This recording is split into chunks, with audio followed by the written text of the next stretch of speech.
नमस्कार, प्रभा साक्षी news network और आप सभी का स्वागत है। रूस यूक्रेन युद्ध समाप्त करवाने में भारत की कूटनीति काम आ सकती है, क्योंकि हाल के घटनाक्रम इस दिशा में नई संभावनाओं की ओर संकेत कर रहे हैं।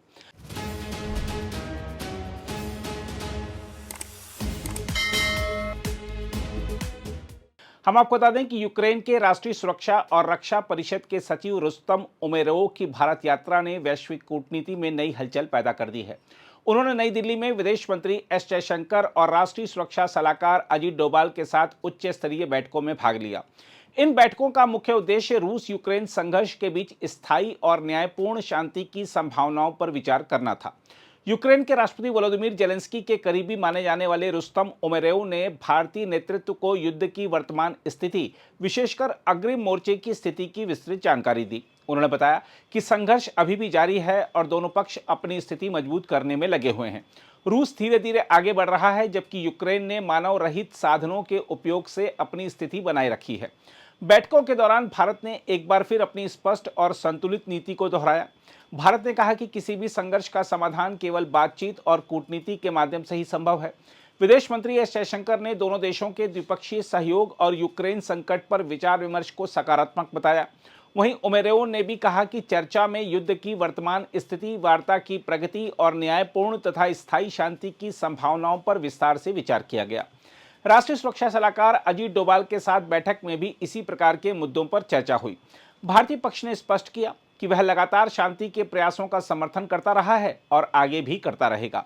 उमेरोव ने साझा समझ के लिए भारत का आभार व्यक्त किया कि सभी पक्षों को मिलकर ऐसे समाधान खोजने होंगे जो दीर्घकालिक शांति सुनिश्चित करें। देखा जाए तो यह यात्रा केवल द्विपक्षीय संबंधों तक सीमित नहीं है, बल्कि यह भारत की बढ़ती वैश्विक भूमिका को भी दर्शाती है।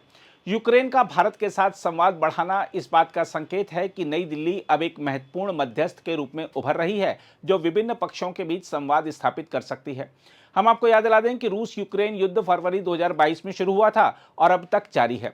इस दौरान भारत ने संतुलित नीति अपनाई है। एक और वह यूक्रेन के साथ संवाद बनाए हुए है, वहीं दूसरी ओर रूस के साथ भी अपने पारंपरिक संबंधों को कायम रखे हुए है।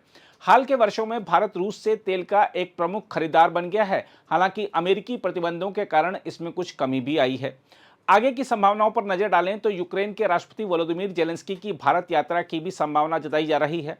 इससे पहले अगस्त 2024 में प्रधानमंत्री नरेंद्र मोदी ने कीव का दौरा किया था। इसके अलावा भारत और रूस के बीच भी नियमित शिखर सम्मेलन होते रहे हैं, जो इस संतुलन को दर्शाते हैं। रूस के राष्ट्रपति व्लादिमीर पुतिन भी सितंबर में ब्रिक्स शिखर सम्मेलन में भाग लेने के लिए भारत यात्रा पर आएंगे। उससे पहले ब्रिक्स देशों के विदेश मंत्रियों की बैठक में भाग लेने के लिए रूसी विदेश मंत्री भी भारत आएंगे। हम आपको यह बता दें कि इसी सप्ताह प्रधानमंत्री नरेंद्र मोदी ने वैश्विक मंच पर शांति का संदेश फिर दोहराया था। उन्होंने ऑस्ट्रिया के चांसलर क्रिस्टियन स्टॉकर के साथ बातचीत के बाद कहा था कि वर्तमान समय में दुनिया तनावपूर्ण दौर से गुजर रही है और इसका प्रभाव सभी देशों पर पड़ रहा है। उन्होंने जोर देकर कहा कि किसी भी संघर्ष का समाधान सैन्य कार्रवाई से नहीं, बल्कि संवाद और कूटनीति से ही संभव है।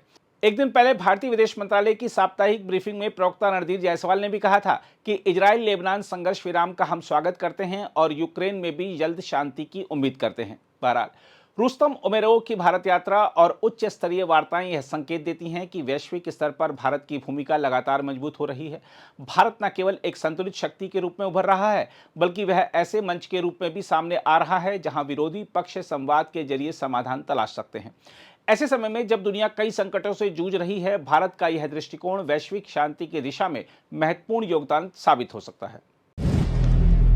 अगर आप भी लेना चाहते हैं देश दुनिया की तमाम जानकारी, तो आज ही सब्सक्राइब करें हमारे चैनल को। साथ ही नीचे दिए बेल आइकन को जरूर दबाएं ताकि हर अपडेट आप तक पहुंच सके।